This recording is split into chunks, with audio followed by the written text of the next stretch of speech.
trembler un petit peu. Voilà.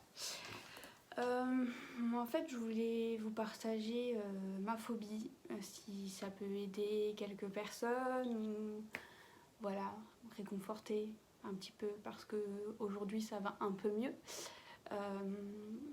Donc en fait, moi j'ai la phobie de vomir, donc je suis hémétophobe. Et donc en fait, voilà, c'est apparu il y a à peu près 10 ans. J'étais chez mon ex-copain de l'époque, je me suis réveillée un matin très tôt et j'ai vomi en fait, beaucoup. Et, euh, et en fait, c'est jamais parti,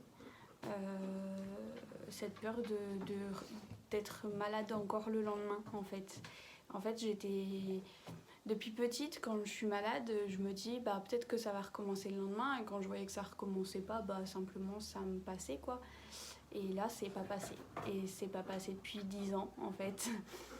Et j'ai commencé. C'est mon chien, voilà. Il vous dit bonjour. Tu descends.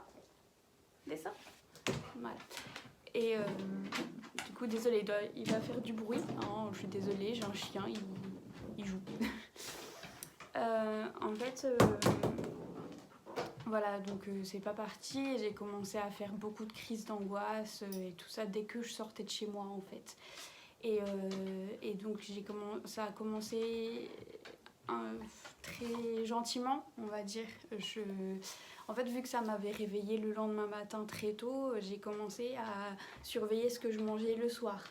J'ai surveillé de me coucher un peu plus tard pour être sûre d'avoir bien digéré. Du coup, là, ça a commencé un petit peu les insomnies et tout ça. Et petit à petit, j'ai commencé à avoir peur d'être malade en dehors de chez moi. Après, j'ai commencé à avoir peur de manger avec les autres. Et en fait, tout ça est arrivé qu'au bout d'1 an, je faisais plus rien, en fait. Parce que trop peur de faire une crise d'angoisse. Des crises d'angoisse qui étaient assez violentes, qui étaient...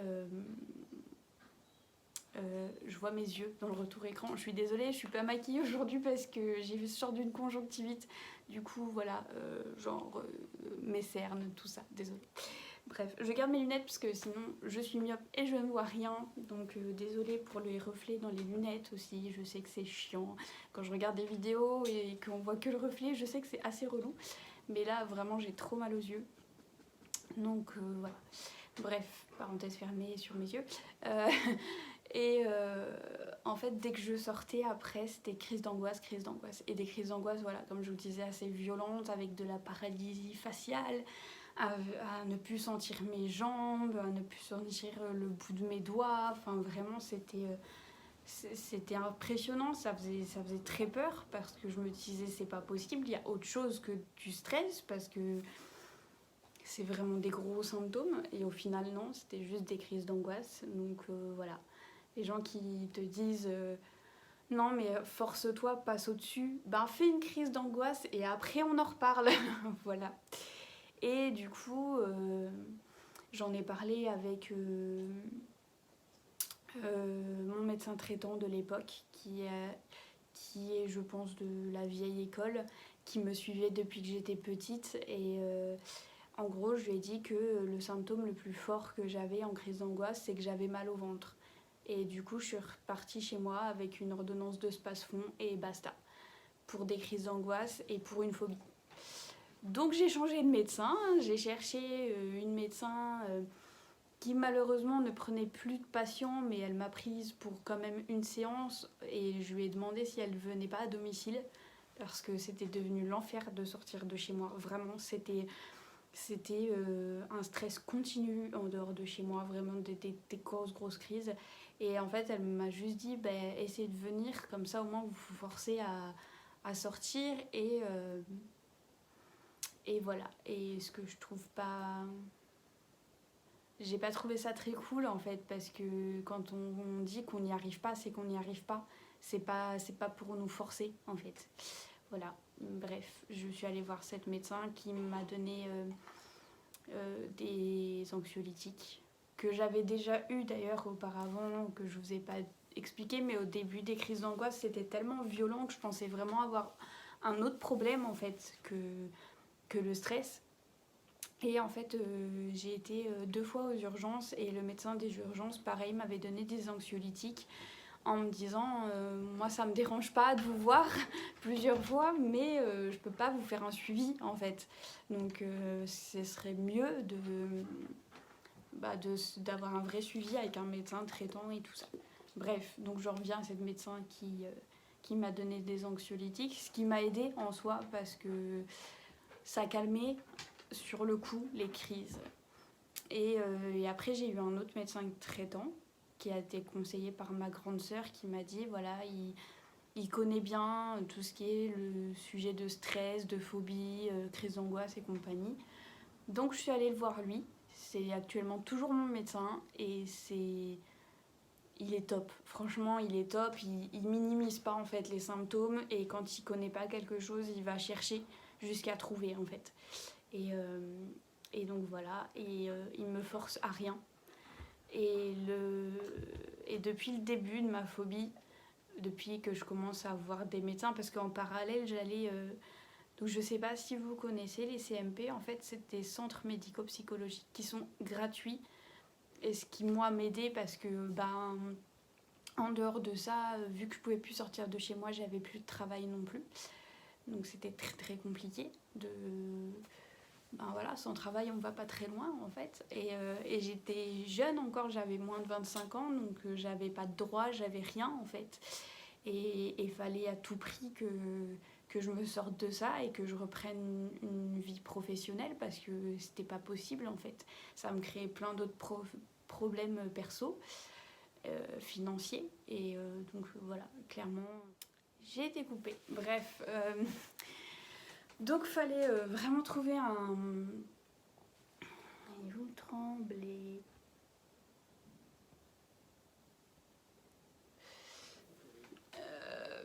Donc voilà, fallait vraiment trouver une solution rapidement en fait, parce que je pouvais pas rester financièrement comme ça et même moralement ça n'allait pas du tout. Enfin, quand on est phobique à ce point, c'est... Voilà, enfin, en fait, généralement, ce que les gens ne comprennent pas, c'est que avec les phobies vient la dépression. Clairement, c'est jamais l'un sans l'autre. Enfin, honnêtement, on a l'impression qu'on s'en sortira pas et que voilà, et qu'on fera plus jamais rien de notre vie. Moi, ça a été très long. Là, j'en suis à 10 ans et il y a encore plein de choses que je peux pas faire. Ce qui est très difficile moralement et il y a des jours où ça va et on se dit bon dans le quotidien c'est cool et il y a d'autres fois où on se dit ouais j'en peux plus quoi et donc pendant j'étais suivie donc dans ce centre psychologique gratuitement avec pareil un infirmier. En fait c'est un infirmier psychiatre. Il y a un psychiatre qui vient une fois par mois généralement dans ces centres, mais qui vous voit un quart d'heure, qui vous donne une méga dose d'antidépresseur et qui s'en va quoi. Clairement c'est pas le mieux, vraiment. Mais je regarde mon chat parce que en fait elle s'étale de tout son long sur le radiateur, c'est très mignon. Bref. Et donc en fait voilà, j'ai été suivie pendant 1 an et demi là-bas. Mon infirmier en fait a arrêté son activité dans ce centre parce que ça lui prenait trop de temps avec son autre travail à l'hôpital. Et je me suis retrouvée du coup sans psy, entre guillemets, parce qu'il faisait office de psychologue pour moi. Et voilà, et toujours ce problème financier de ne pas pouvoir me payer un psy, clairement 50-55 € la séance non remboursée. Voilà. Il y avait un seul psychiatre dans ma ville. Et donc, en fait, là, voilà, la différence, c'est que le psychiatre, lui, est remboursé. Tout ce qui est psychologue, psychothérapeute, ce n'est pas remboursé. Et du coup, voilà, ce psychiatre-là était très demandé, du coup, étant le seul sur ma ville. Et à ce moment-là, il n'avait pas de place. Donc, je me suis dit, bon, je vais faire 100, je vais essayer. Et j'ai essayé plein d'autres choses. J'ai essayé l'hypnose, j'ai essayé la sophrologie. Et ça n'allait pas, ça ne changeait rien. Alors sur le moment, vous êtes très détendu, hein, mais à long terme, ça marche pas. pour ma part, hein. Après, je sais qu'il y a des gens qui sont... Enfin, en fait, j'ai vu un hypnothérapeute qui m'a clairement dit on est un peu tous réceptifs à l'hypnose, mais à des degrés différents, en fait. Et je pense que moi, j'ai pas un degré très élevé, parce que j'ai toujours ces problèmes-là, quoi. En fait, moi, le problème de la phobie, c'est qu'il m'empêche de m'éloigner trop de chez moi. Dès que... En fait, dès que je m'éloigne un peu trop de ma ville, j'ai l'impression que enfin, voilà, que je vais déclencher une crise, que je vais être malade. Et en plus, c'est un cercle vicieux parce qu'une crise d'angoisse amène les maux de ventre. Les maux de ventre nous font penser qu'on va être malade. Et du coup, le fait de penser d'être malade nous stresse encore plus. Donc, c'est vraiment un cercle infernal. C'est le serpent qui se mord la queue, cette phobie, vraiment. Toutes ces personnes, parce que je suis aussi sur des groupes voilà, qui parlent de ça. C'est une maladie qui se voit pas, mais où il faut vraiment être blindé, quoi. Où il faut savoir se blinder et où personne peut comprendre à partir du moment où il ne l'a pas. Et ça, des gens dans votre vie, moi j'en ai eu, hein. Quand je disais, en fait, moi j'ai peur de vomir parce que j'ai peur que ça sorte de mon corps. Tout simplement, moi c'est en fait par rapport à d'autres filles, je dis filles parce que généralement ça touche plus les filles, mais il y a quelques garçons. Donc, je vais juste dire par rapport à d'autres personnes. Moi, le gros blocage que j'ai, c'est que j'ai pas envie que ça sorte de mon corps. J'ai besoin de me contrôler, en fait. Et que d'autres, le plus souvent, quand on est hémétophobe, ça vient d'un dégoût. Par exemple, quand on était petit, qu'on a eu beaucoup de gastro ou voilà, des troubles digestifs voilà, qui nous rendaient malades. Généralement, l'hémétophobie voilà, vient du dégoût, en fait. Et moi, ça n'a pas été mon cas. Moi, ça a été un gros blocage de me dire, à ce moment-là, je ne me suis pas contrôlée, en fait. Et pour plein de choses. Et je dis beaucoup et je suis désolée, je cherche un peu mes mots. Du coup, voilà, bref, après tout ça, l'hypnose, la sophrologie, j'essaie de me renseigner sur internet pour avoir des techniques, pour me détendre, pour faire passer les crises et tout ça. Et ça passait pas en fait. Et à côté de ça, donc, je voyais toujours mon médecin traitant qui, depuis 6 ans, 7 ans même, maintenant se battait pour me dire il vous faut un traitement de fond, c'est-à-dire des antidépresseurs. J'ai eu beaucoup de mal parce que beaucoup de préjugés, beaucoup de gens autour de moi qui me disaient bah non mais les antidépresseurs c'est quand t'es dépressif, bah non mais prends pas ça, c'est de la drogue, tu t'en sortiras jamais, bah non mais en fait tu vas devenir accro et t'auras ça jusqu'à la fin de ta vie. Plein de préjugés comme ça et des phrases comme ça, même sur ma phobie j'en ai entendu plein.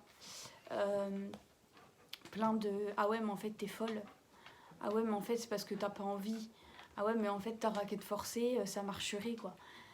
Et ça au quotidien, moi je suis une personne, j'estime, et même si ça plaît pas, je le dis clairement, j'estime que j'ai pas du tout été soutenue par rapport à ma phobie. Et je suis arrivée, en fait j'étais donc avec mon ex-copain de l'époque que j'ai vite lâché parce qu'il me faisait plus de mal qu'autre chose. Qui, quand j'ai commencé à avoir des grosses crises d'angoisse à force de faire, à force d'avoir peur de vomir au quotidien en fait, parce que c'est une obsession phobique. Voilà, en fait, il y a une différence entre avoir une phobie et une obsession phobique. C'est-à-dire que la phobie, vous avez peur des araignées, vous allez avoir peur sur le moment quand vous voyez une araignée. Moi, j'ai pas peur quand je vais vomir, j'ai peur tout le temps. C'est une obsession. C'est... Enfin là, au jour d'aujourd'hui, ça va mieux, hein, mais à cette époque, c'était du matin où je me levais au soir où je me couchais. J'étais en permanence en train de me dire je vais être malade, je vais être malade, je vais être malade, je vais être malade. Alors que même si j'avais pas mangé, même si je me sentais pas mal, même si je sais pas, voilà, je prenais pas de transport ou enfin voilà, c'est obsessionnel, vraiment c'est obsessionnel et du coup mon ex-copain de l'époque c'était juste oui tu fais semblant pour pas travailler.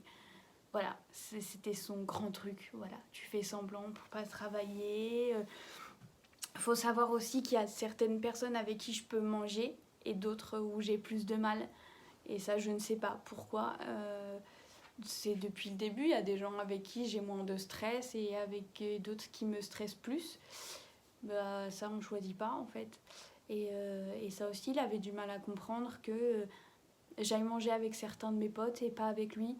Ben, parce que juste mes potes me jugeaient pas en fait à ce moment-là et me disaient pas oui tu fais exprès pour pas travailler par exemple, voilà. Et donc j'ai eu plein de préjugés, j'ai eu plein de gens qui me disaient oui c'est bon on comprend, et qui sur le moment quand je faisais une crise d'angoisse me disaient ah c'est bon arrête ton cinéma, lève-toi et on part quoi, ou ouais bah c'est bon on va vomir. De très bons psychologues, vraiment de très très bons psychologues. Et, et donc voilà, naturellement, on s'enferme vite dans sa bulle et on est vite seul. Alors moi, ça me dérange pas hein, spécialement d'être seule. Des fois, c'est un peu lourd, mais d'autres fois, c'est pas gênant. Dans le sens où moi, de pas avoir plein d'amis, plein de soirées, ça ne me gêne pas. Après, au niveau du couple, c'est plus compliqué. Parce que, enfin voilà, c'est difficile d'expliquer à quelqu'un, ben ouais, je peux pas partir à plus de 20 km par exemple, parce que ça me stresse, parce que ça m'angoisse, parce que j'ai peur d'être malade, parce que c'est un blocage, vraiment, littéralement, c'est mon corps se bloque. Et c'est très compliqué à expliquer en fait, c'est très compliqué. Et, et donc voilà, et on en arrive au stade où j'ai vécu comme ça un peu seule avec ma phobie, où même des proches à moi ne connaissent même pas le nom de ma phobie, alors que ça fait 10 ans quand même. C'est toujours un petit peu, clairement c'est blessant, vraiment c'est blessant, mais ben, enfin je peux rien y faire en fait. Et bref, et en fait y a un jour où en fait donc j'ai été sous anxiolytique. J'étais dans la merde financièrement, il n'y a pas d'autre mot, hein. J'étais vraiment au fond du gouffre. Donc psychologiquement, financièrement, enfin tout ce que vous voulez. Je perdais aussi énormément de poids parce que du coup forcément on a peur d'être malade, donc on mange moins. Et j'ai commencé voilà, à me dire faut se bouger, faut se réveiller parce que c'est pas possible. C'est pas une vie en fait. C'est même pas, on peut pas vivre comme ça. C'est que ce n'est pas une vie du tout. On fait rien en fait. On est chez soi et on n'a pas de rythme de vie. On fait rien en fait. Voilà, il n'y a pas de but, il n'y a rien. On n'en voit pas le bout et je sais pas. Un jour, un éclair comme ça, je me suis dit. J'ai envoyé un mail à mon ancien patron où je travaillais dans des colonies de vacances, où je m'occupais pas des enfants directement, mais je m'occupais des repas et du ménage. Et je lui ai envoyé un mail et je lui ai demandé s'il n'avait pas du travail pour moi. Donc c'était avant les vacances d'octobre 2011, il me semble, 2012. Et en fait, il m'a répondu tout de suite en me disant « Ouais, c'est bon, ok, pas de souci, je te garde une place, tu viens, il n'y a pas de problème. » Et là, je me suis dit « Mais cocotte, t'as oublié que ça fait... » À ce moment-là, j'étais vraiment pas bien. Vraiment pas bien. Et ça faisait à peu près 8 ou 9 mois que je n'étais pas sortie de chez moi. Je faisais mes courses par Internet. Je faisais tout par Internet. La magie du drive. Et d'Amazon. et en fait, voilà. Et donc, je me suis dit, ok, comment je vais faire? Et donc, j'avais toujours cette solution des médicaments quand j'étais en crise, donc des anxiolytiques, hein, qui est la sous-gamme, ce qui est beaucoup moins fort que les antidépresseurs, mais qui est un traitement censé être pris en cure de 2 semaines et stop en fait. Enfin, c'est vraiment un truc pour les stress passagers, on va dire, pas pour une phobie ancrée en soi. Et donc voilà, bref, je vois que ça va être très très long, mais je suis désolée, j'essaye d'aller assez vite, mais de raconter l'histoire entièrement parce que pour que vous compreniez en fait que c'est pas ça, beau ne pas se voir, c'est difficile, vraiment c'est difficile. Bref, et en fait, du coup, j'ai repris le travail comme ça. Il faut savoir que c'est pas dans ma ville et que je n'ai pas de voiture, en fait. J'ai pas de permis. Et c'est du coup ma sœur qui m'avait emmenée à ce moment-là, ce matin-là, je me souviens. Et j'étais stressée déjà de me relever tôt et tout, la petite boule au ventre comme quand vous alliez à l'école. Vraiment, c'est ça. Et je suis arrivée là-bas et plus aucun symptôme. Et c'est le seul endroit où j'avais zéro symptôme de stress en fait, ce qui est très bizarre. Et je suis désolée, en fait avec le reflet des lunettes, je m'aperçois que on dirait que je louche, alors que pas du tout. Bref, voilà. Et moi ça me stresse et du coup je me dis que ça peut vous stresser aussi. Bref, passons.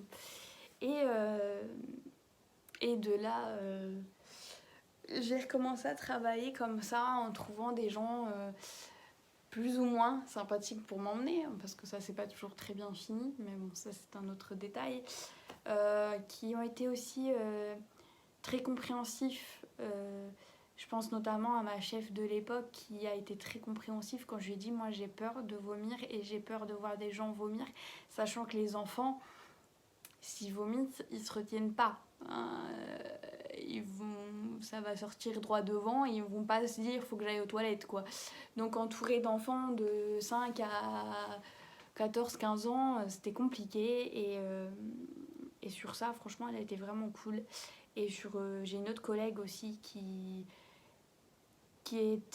avait elle par moment des crises d'agoraphobie. Alors elle c'est par période, mais voilà, donc qui comprenait plus ou moins et qui est devenue une de mes meilleures potes au jour d'aujourd'hui. Bref, et voilà, j'ai retravaillé comme ça, alors avec beaucoup de stress, pas chez eux, hein, mais à un moment donné où j'ai refait des vacances du coup d'octobre, de Noël et une saison de février à août. Et après ça, je n'ai plus pu travailler là-bas parce que j'avais plus personne pour m'emmener simplement et que c'était compliqué en fait les trajets, clairement trouver quelqu'un pour nous emmener tout le temps c'est compliqué, de demander c'est gênant, enfin voilà. Et même si c'est pour du travail, les gens comprennent pas toujours et ont pas forcément envie de nous emmener, même si c'est par besoin en fait. Et, euh, et donc bref, voilà, je, je ne suis pas ingrate, hein, mais ça s'est pas toujours très bien terminé quoi. Et donc voilà, et j'ai commencé à travailler petit à petit comme ça. Donc dans ma ville après, hein, j'ai eu plein de travail différents. Et mais toujours voilà, avec ce problème de je peux pas manger avec les autres. Donc j'ai perdu beaucoup de poids. À ce moment-là, j'ai perdu 10 kilos à peu près, que je reprenais pas. Hein. Je les reprenais pas du tout. Je faisais du coup tout à pied dans ma ville, plus mon travail. Il faut savoir que je fais du ménage et que le ménage c'est très physique. C'est vraiment c'est un des métiers les plus durs, honnêtement. C'est voilà, on a mal aux jambes, on a mal aux bras, on a mal au dos. Psychologiquement, c'est pas génial parce que c'est pas très très bien reconnu. Et que si t'es femme de ménage, c'est que t'es un peu neuneux, hein, parce que voilà, si tu fais pas d'études, c'est que t'es un peu con. Voilà, les gens se disent pas qu'on n'a pas tous eu la même chance. Bref, c'est un métier très difficile. Et force à vous si vous le faites, vraiment, c'est bravo. Voilà. Et donc, voilà, et j'ai retravaillé comme ça. Et il y a eu un moment où je sais même plus exactement en fait. Où j'étais juste fatiguée de faire des crises et tout ça, de devoir manger beaucoup le soir chez moi pour le lendemain pas avoir faim. C'était vraiment voilà, je me faisais du riz et des patates mélangées à une énorme assiette le soir. Vraiment c'est des choses que j'ai jamais raconté en fait. Voilà, je faisais ça, une grosse platée de riz et de patates parce que ça cale, clairement ça cale. Et après, un gros bol de céréales, genre cornflakes, parce que pareil, ça cale. Et c'était pratiquement ça tous les soirs, en fait, à part quand j'étais en congé et que je pouvais manger chez moi tranquillement. C'était ça tous les soirs. Et donc voilà. Et j'en ai eu marre et j'en ai parlé avec mon médecin traitant qui m'a dit là vraiment je pense qu'il faut passer au traitement de fond, donc aux antidépresseurs. Et du coup j'essaye d'accélérer un petit peu. Et voilà, il m'a parlé d'un nouvel antidépresseur qui était moins invasif parce que j'avais déjà essayé entre temps. Mais alors avec la phobie c'est très compliqué, un antidépresseur ça nous rend malade au début. Donc avec la phobie de vomir c'était impossible. Vraiment impossible. Et il m'a parlé d'un nouveau traitement et tout qui avait apparemment moins d'effets secondaires. Donc forcément, je me suis dit, bon, à un moment donné, tu vas pas passer ta vie comme ça à rien faire. Parce que en dehors de ça, j'avais repris le travail, mais je sortais uniquement pour le travail. Hein, et j'avais rien d'autre à côté. Donc j'ai commencé ce nouveau traitement antidépresseur à très basse dose, en fait. Parce qu'il comprenait que moi, les grosses doses, c'était pas possible. Dans ma tête, c'était impossible. Du coup, il m'a mis la plus basse en me disant ça ne sert absolument à rien. Mais votre corps sera un minimum habitué à la molécule et... ah oui, on devient un petit peu scientifique aussi quand on est malade. On apprend ce que c'est, les molécules, les dosages, quel médicament sert à quoi. Enfin voilà. Un peu tous ces soucis-là.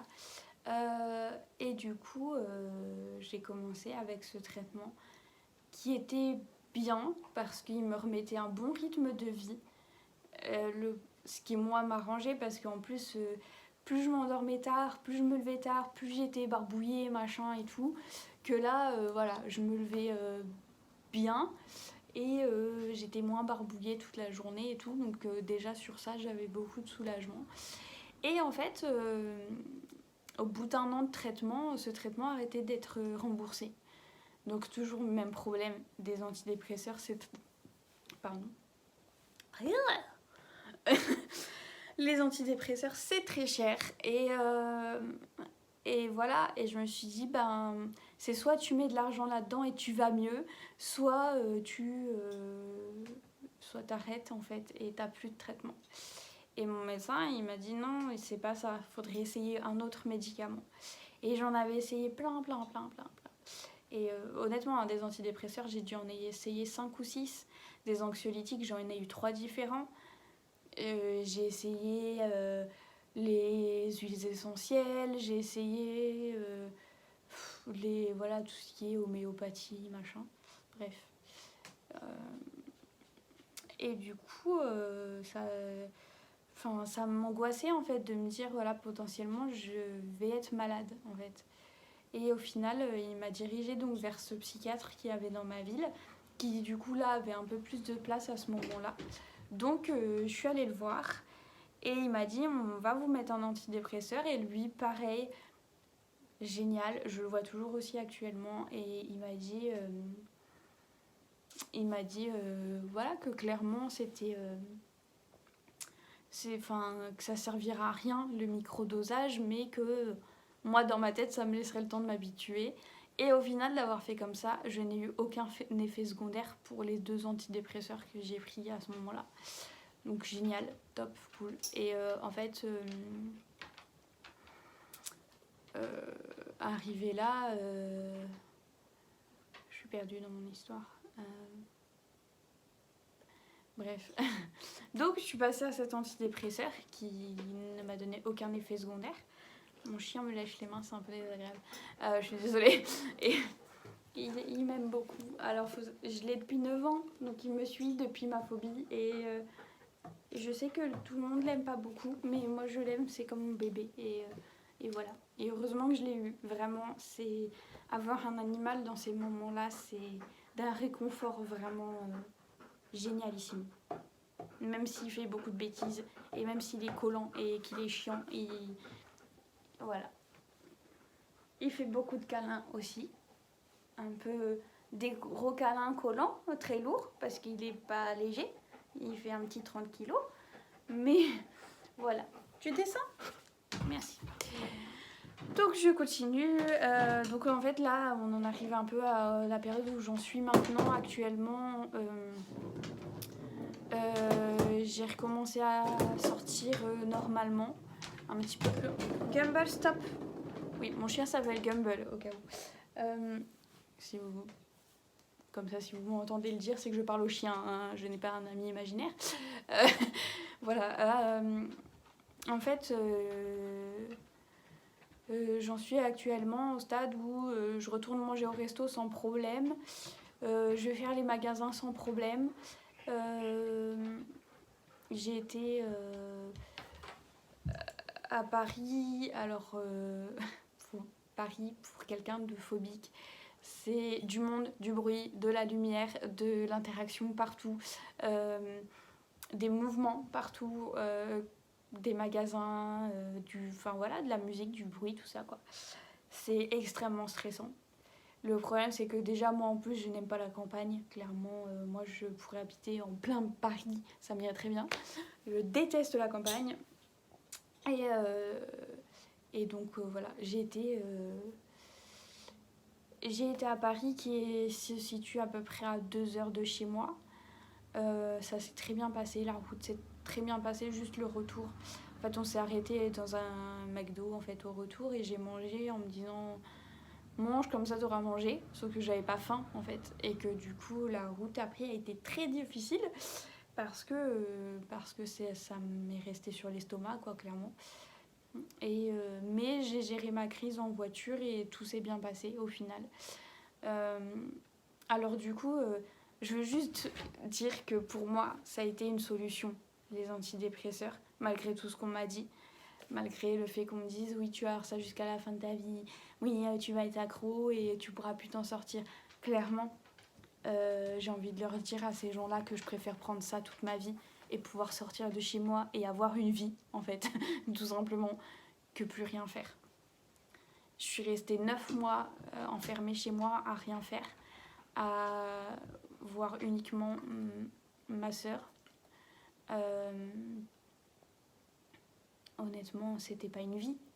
Vraiment, je préfère prendre des médicaments et avoir une vie, en fait. Et j'ai 2 médecins géniaux, donc mon médecin traitant et mon psychiatre, qui m'ont tous les deux bien expliqué qu'un médicament n'est pas une solution. Il faut bien se mettre ça en tête. Un médicament, c'est une béquille. Ça va nous aider à passer des caps.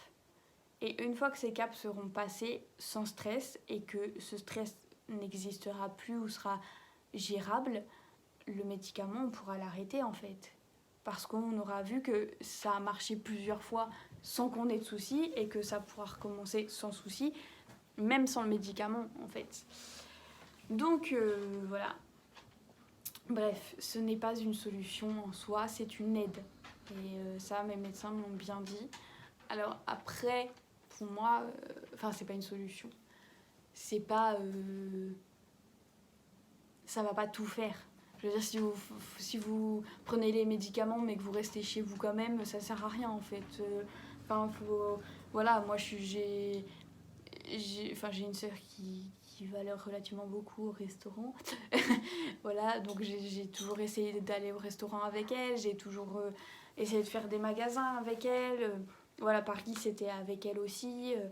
Voilà, des trucs bêtes, hein, des trucs que les gens normaux, ils font ça le week-end. Hein, aller en week-end à Paris, aller...